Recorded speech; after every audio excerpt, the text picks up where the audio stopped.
अध्याय 55। नेट 14। युद्ध। इन दो चीजों के अलावा प्रतियोगियों को नुकसान भी हो सकता था जो उनके डमी को नष्ट कर सकता था। एक बार डमी नष्ट हो जाने पर टूर्नामेंट अधिकारी तुरंत मैच समाप्त कर देते थे। डमी को हुए नुकसान की मात्रा के आधार पर प्रत्येक प्रतियोगी को अंक भी दिए जाते थे। प्रत्येक लड़ाई 5 मिनट तक चलनी थी। इसका मतलब था कि प्रत्येक प्रतियोगी के पास अपने प्रतिद्वंद्वी की डमी को बहुत अधिक नुकसान पहुंचाने के लिए अधिकतम 5 मिनट होंगे। ओरियन और हर दूसरे प्रतियोगी ने गणेश की हर बात सुनी और जैसे ही उन्होंने उन्हें जो कुछ भी बताना था उसे पूरा किया।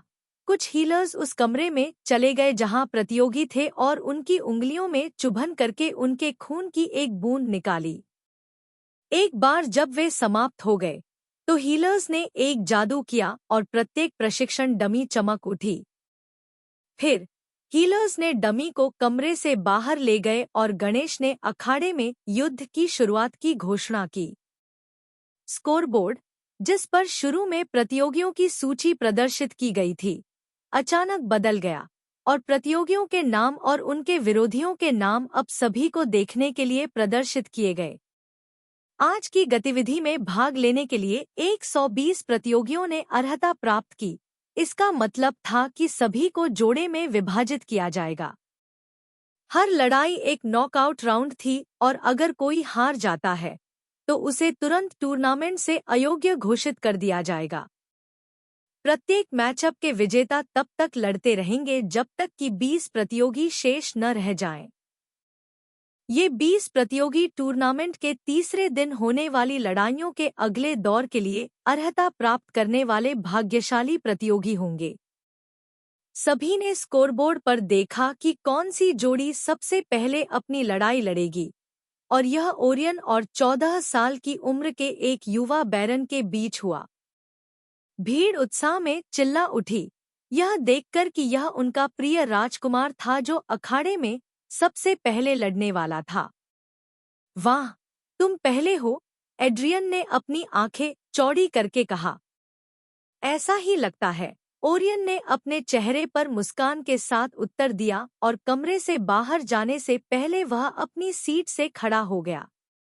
जब वह कमरे से बाहर जा रहा था, एड्रियन ने उससे कहा, टूर्नामेंट से बाहर न होने की कोशिश करो। ओरियन मुस्कुराया लेकिन अपने प्रतिद्वंद्वी से मिलने के लिए कमरे से बाहर निकलते समय उसने कुछ नहीं कहा। जिस क्षण ओरियन सुरंगों से बाहर निकलकर अखाड़े में आया, उसके नाम पर जयकारे लगाने वाले दर्शकों की आवाजें और भी बढ़ गईं। प्रिंस गैल्डुर, प्रिंस गैल्डुर, वे उसका नाम जपते रहे और ओरियन ने मुस्कुराते हुए और हाथ हिलाकर उन सभी का अभिवादन किया। इससे दर्शकों का उत्साह और भी बढ़ गया। @@novelbin शुभकामनाएं महामहिम, एक महिला योगिनी चिल्लाई। मैं तुमसे प्यार करती हूँ, प्रिंस गैल्डुर, एक और महिला उत्साह में चिल्लाई। आप यह कर सकते हैं, प्रिंस गैल्डुर। मुझे आप पर विश्वास है, मेरे राजकुमार। अगर तुम यह टूर्नामेंट जीत गए तो मैं तुम्हारे बड़े होने तक इंतजार करूंगी और फिर तुम्हें चोदने दूंगी। हम, एक विकृत महिला योगिनी चिल्लाई, लेकिन उसके दोस्त ने उसके अपमानजनक शब्दों को पूरी तरह से कहने से पहले ही उसका मुंह बंद कर दिया। सभी की जोरदार जयकार पूरे अखाड़े में गूंज रही थी और ओरियन उन सभी को सुन सकता था। इस दुनिया में महिलाएं सुंदर लेकिन अजीब हैं, ओरियन ने खुद से सोचा। उनमें से ज्यादातर अपनी भावनाओं के प्रति वास्तव में ईमानदार हैं। मैंने कभी अपनी कल्पना में भी नहीं सोचा था कि मैं इस तरह की खूबसूरत महिलाओं द्वारा खुद को खुश होते हुए देखूंगा। इसके अलावा उनमें से हर एक योगिनी है। मैं यहाँ होने के लिए वास्तव में भाग्यशाली हूँ। मुझे यह दुनिया बहुत पसंद है और यह सब माँ की बदौलत है। इस बात से खुश कि वह अपने जीवन में एक विशेष महिला योगिनी द्वारा इस दुनिया में आने में सक्षम था, ओरियन ने पीछे मुड़कर देखा कि उसकी माँ कहाँ बैठी थी। उसने कोलिजियम के चारों ओर देखा। एवलिन, एलेना और मिया को ढूंढ रहा था। उसने देखा कि वे शाही परिवार के लिए आरक्षित सीटों पर बैठे थे और वह देख सकता था कि वे सभी अपने चेहरे पर सुंदर मुस्कान के साथ उसकी ओर हाथ हिला रहे थे। ओरियन भी मुस्कुराया और उन्हें वापस हाथ हिलाया। अपने सर्वव्यापी कौशल की मदद से वह एवलिन को कुछ शब्द बोलते हुए देख पाया। शुभकामनाएं, प्रिय। धन्यवाद, माँ। उसने उसे एक चुंबन भेजने से पहले अपने शब्द वापस उसके पास कहे। फिर उसने नई ताकत के साथ अपना ध्यान वापस अपने प्रतिद्वंद्वी पर लौटाया।